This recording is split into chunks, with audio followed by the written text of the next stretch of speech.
What I'm going to teach you now is the cascade pattern, which is the basic juggling pattern for 3 objects. We're going to start with 3 balls, and you'll see that the first step in learning how to juggle 3 balls is to take 2 of them and get rid of them. So we're going to start with 1 ball juggling. Now, in order for it to officially be juggling, you do need more objects than you're using hands, but for the sake of learning, we're going to start with 1. What you're going to do is bend your elbows. Just kind of relax your arms, bend your elbows. That's kind of where you want your arms to be, just so it's kind of a 90-degree angle. Doesn't have to be exact. What you're going to do then is take the 1 ball, and you're going to throw it in an arc and hopefully catch it in the other hand. Once you've done that, you're halfway there. So there we're halfway. The second half is the exact same thing in reverse. We're going to throw from your other hand back to the first hand. You see, when we're juggling, we want both of our hands to do the same amount of work.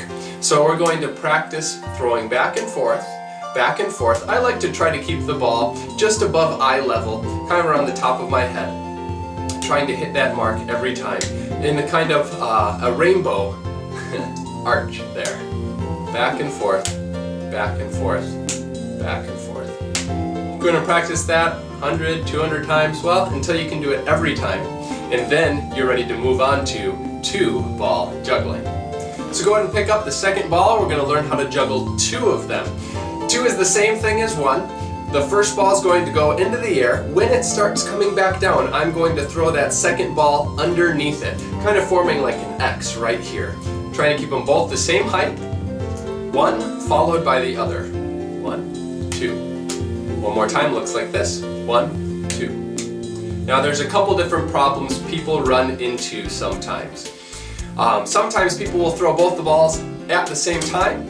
We want to avoid that. We want to wait for the first ball to fall until we throw the second one. This will make it a lot easier when we get to 3. Now I'm trying to also keep both the balls the same height.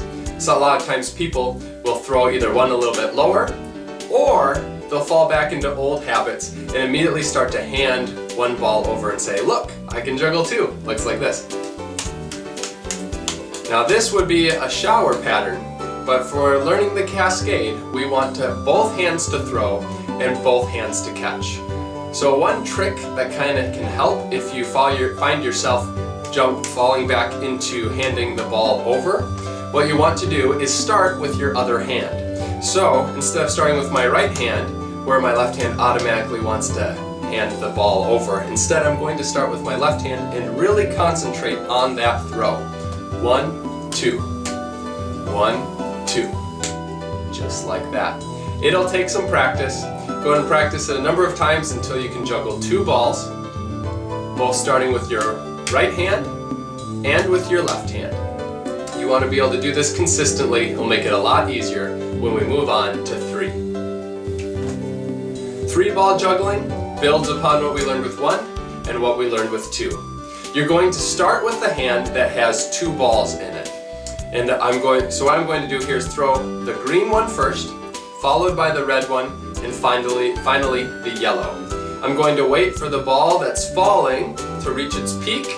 When it starts coming back down, I'm going to throw the next one underneath it. Hopefully I'll catch that first one. Then when the red starts coming back down, I'll throw the yellow underneath it. It looks like this. 1, 2, 3. One more time, starting with the hand that has 2 balls. 1, 2, 3. Great. Now the trick is to keep going. Sounds a little bit easier than it actually is. Now a lot of people will get stuck on that 3rd throw. So what we want you to do is focus on the throws. The catches will take care of themselves. If I drop this yellow ball and it hits me in the hand, I have a pretty good chance of catching it. So what we want is accurate throws, and that's the part that really takes a lot of practice. So a lot of people also will get stuck at that 3rd throw. Well, I want to encourage you, really get that 4th throw there. If you can already do 3, make sure you get that 4th throw, even if you don't catch it. 1, 2, 3, 4. And then from there, you just keep adding throws. Wait for that ball to fall. When it starts falling, throw the next ball underneath it. Try to keep them all about the same height and think of that rainbow pattern, that cascade. It looks like this. Now the more you do it, the better you'll get. It'll start getting lower and faster. Ends up looking like this. One more little tip for you. Sometimes when people are learning how to juggle 3 balls, they'll find that they don't just go side to side, but they move forward. Here's a little trick that might help you with that. A lot of times I'll take people, I'll turn them, and I'll stand them in front of a wall. Really, this is more of a mental help than it is a physical help. But they know that that ball can't go forward. You see, when you're a child and you're first learning how to play with the ball, what do? You take it and you roll it, or you throw it, and you throw it to another person. Very rarely are you taking and learning how to throw and catch the same ball, throwing to yourself. And so it takes a little bit of practice. What we're doing is we're breaking down some old habits and establishing some new muscle memory. And that takes work. One more little trick for you. When you are juggling, you will most likely drop a ball at some point. In fact, when you're learning, you drop a lot. And that's just part of the learning process. So one thing that can help is either practice in front of a bed or a couch.